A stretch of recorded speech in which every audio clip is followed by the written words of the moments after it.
What's up, YouTube? So before we get started with this video, on first take, they're going to be talking about the Dallas Cowboys Ezekiel Elliott and how they just need to give him a new contract. So see what they have to say about that. They're going to have to give him what he wants. He's going to reset the market after Todd Gurley, and it's going to help them. And you're overstating the problem that it causes, and I'll tell you why. First of all, the Gurley contract's not $54 million. Right. Because as you know, and you were a union rep, yes? President. Yeah, you were union president. That's right. I knew it was union something. You talked to Dominique Foxworth off the air. You understand that he was union something. That's right. That's it. Union something. But the point is, it's 4 years, $45 million, because that's the guarantee. That's the cap hit. That's the guarantee. That's the money he's going to make. The other money, who knows? Right. 4 years, 45. You're barely, not even $12 million a year. That's not terribly expensive for an extremely important offensive position. Now, yes, many running backs are interchangeable, but you can plot any population on a bell curve and see you get extra value on the far right side of the curve where Ezekiel Elliott is. So I would. This is not the time to try to be cheap about trying to play a running back that's been one of the best running backs in the league since he's been in the league for the past 3 or 4 years. So I would definitely give money, whatever Ezekiel Elliott wants, I would definitely give it to him, because the Cowboys are so close to going through the Super Bowl right now. I mean, they're absolutely stacked. They're firing on all cylinders right now. This is not the time to be cheap. I mean, he's giving other players tons of money, and they haven't done anything. I don't want to bring up Tony Romo, but like I said, he gave money to other players when you guys weren't even close to getting to the playoffs, let alone getting to the Super Bowl. Now the Dallas Cowboys are absolutely stacked. Ezekiel Elliott is running hard. I mean, they're knocking at getting to a Super Bowl. Last year they had the wild card. They beat Seattle. That next round, they got beat by the LA Rams, but LA Rams made it to the Super Bowl only to get beat by New England. But still, that just shows you the Dallas Cowboys are stacked and have a lot of potential. This isn't the time to be cheap. You got to pay off Ezekiel Elliott and make sure you're firing all cylinders. Make sure everybody's happy so you can make a deep run for the Super Bowl next year. So let's continue. It's my philosophy on running backs and why it's maybe more okay to take them early in the draft than people realize. The running back position hits the ground running, so to speak, right? They're very productive right away, like almost MVP level if you just look at pure production. Could be from their rookie season on. Look at Saquon Barkley, Ezekiel Elliott, and these guys. Then, so they play out their rookie deal. You can then franchise them. You could franchise him again. To avoid a holdout, you could sign him to a deal, fine. But even after that supposedly big deal, which is only going to last about 4 years, and not even pay them $12 million a year if they're resetting the market and the best ever and all this stuff, after that, you're basically done paying them. And you've milked them for all that production through their prime, and as soon as they're done with their prime, you're not on the hook for anything.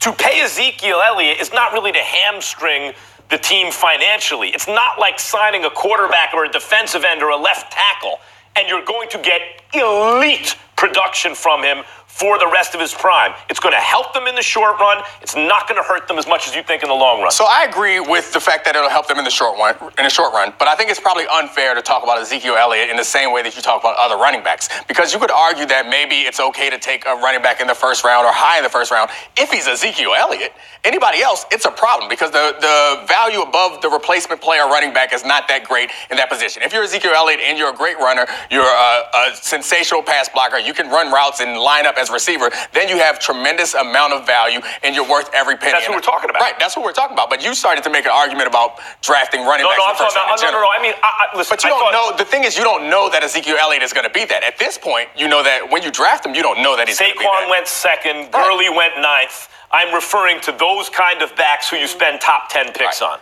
Those guys are definitely worth it. And the salary, that's what we're talking about. That's Zeke. This salary cap is not like the NBA salary cap, in that this is a hard cap. So it is finite. You are making decisions. And the injury rate for running backs, while Zeke has been remarkably healthy, the injury rate for running backs is high, and that's obvious. So I think it's indisputable that it hurts, or it's a high-risk maneuver. So I would argue that you pay him, and he's the type of guy who is worth it, because he is not an ancillary piece to your offense. He's not a hood or ornament. He is the engine on this particular. Well, you have to pay him also in terms. So I definitely agree. You definitely, like I said, this is not the time to be cheap. This is not time at all. The Dallas Cowboys are so close to making it to the Super Bowl. It's ridiculous. I mean, they're absolutely stacked on offense and defense. And why play games with losing your running back or have him be mad or have him sit out? I mean, you're right here. You might as well spend this amount of money. You haven't been in this position for years, Jerry Jones. You might as well just pay out the house.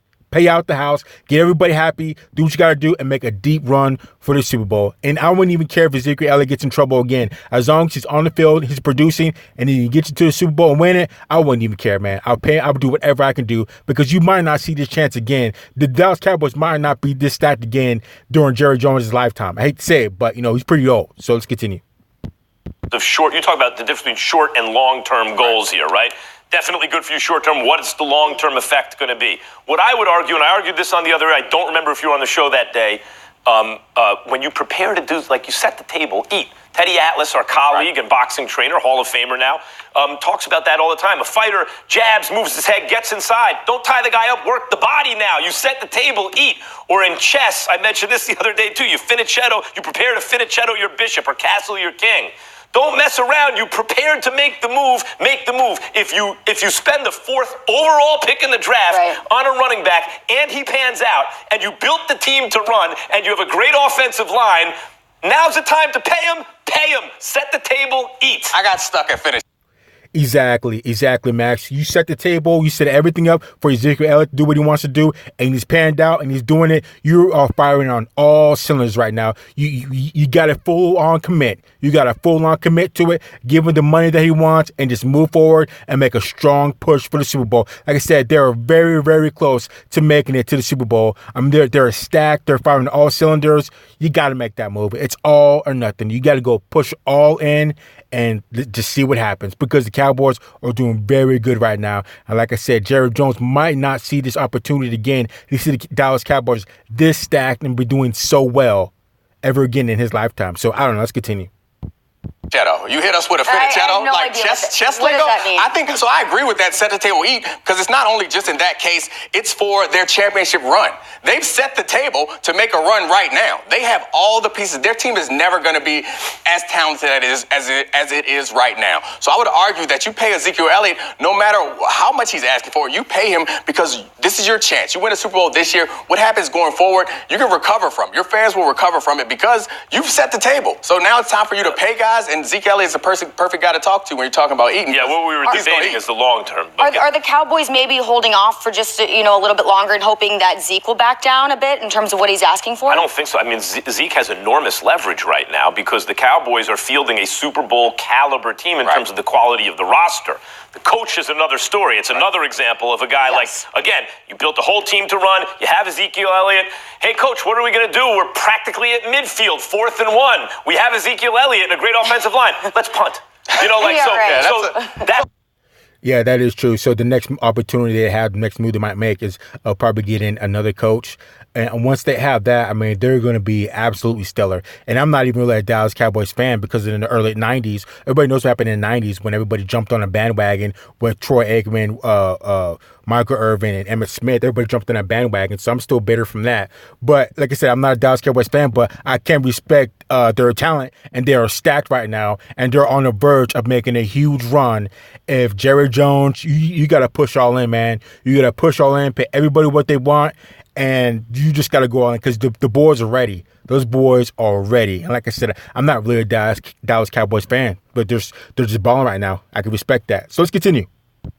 The trends are there for the NFL moving in an NBA-ish direction where the players are taking power. Adam Schefter and I talked about this morning on Get Up, and you look back last year, Aaron Donald, holdout, got paid. Khalil Mack, holdout. He got traded and got paid. Now you have all these top players this year, from Yannick Ngakoue to Ezekiel Elliott to Michael Thomas and Gordon and Melvin Gordon out there. All these guys are holding out. It seems like Michael Thomas is definitely going to get paid. They've already, from what I've heard, they've already offered him a lot of money. These guys are going to start getting paid, and it seems like there's a trend being set in the position of power being taken that the players deserve in the NFL. They're starting to take it from it. And I like it. I think Ezekiel Elliott is at the forefront, and we remember talking about how Le'Veon Bell last year would talk about, I'm doing this for everybody else. I hope Ezekiel Elliott can stay strong.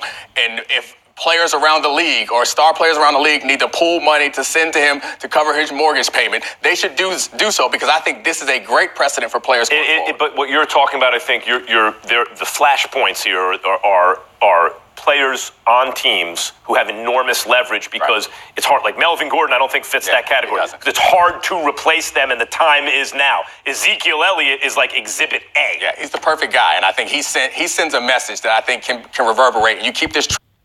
So I think Zeke is he's going to get his money. He's definitely going to get paid, and he has beyond leverage. I mean, the guys, like I said, if he doesn't play with them, they definitely won't be making it to the Super Bowl. And like, I don't understand why they wouldn't. Not only is he a baller, he's proven year in, year out that he can play and be an absolute baller, except for the second year where he missed 6 games. He only had under 1,000 yards, just under 1,000 yards. But he's proven for the past 3-4 years that he can play. He's a baller. He's proven that, when they get to the playoffs, he can be productive. So I don't understand why you would even hesitate in paying him. The whole team is stacked. So it's not like, the team is stacked and he's an okay running back. He's a so-so running back. I don't know if I really want to pay him. He's done everything he's supposed to do. The team is stacked. You're firing all cylinders. You got to give him the money. It's not like he's an average running back playing on a stacked team. He's an elite running back in the league right now playing on a stacked team. You got to give that man his money. I wouldn't even hesitate. Would not even hesitate. So let's continue. And going, it'll benefit